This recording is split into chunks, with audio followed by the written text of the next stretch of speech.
Okay, so for your last figure, last box, you will also be using the combination of your 45-degree triangle and your 30 by 60-degree triangle. Our reference points shall be located on the main vertical line of your box.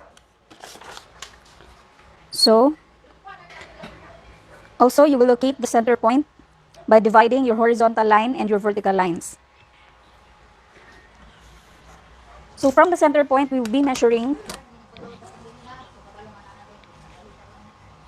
1.2 centimeters. 1.2.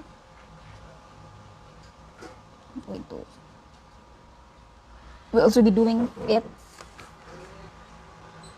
on the opposite. 1.2. 1.2.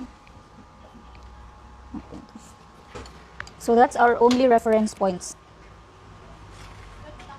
So from those points, you will draw now the lines measuring 15 degrees angle.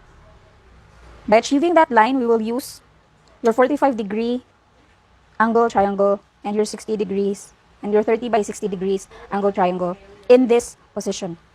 And we will run through your reference points and draw your guidelines.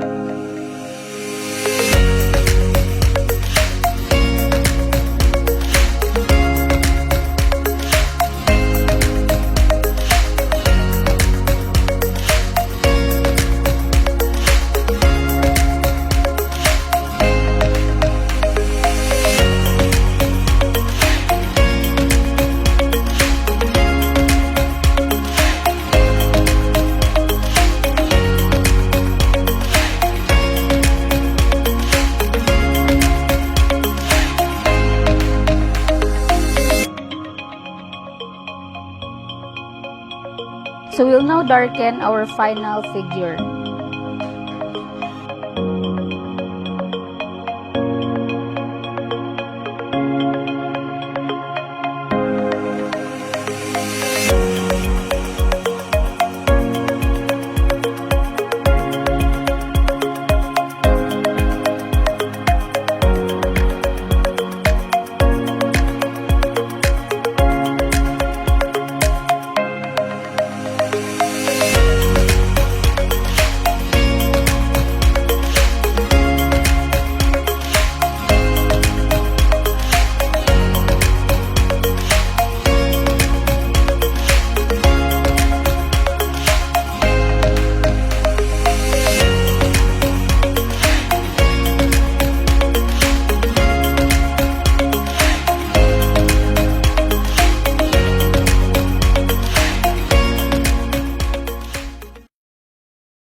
So that right there is our sixth and last figure.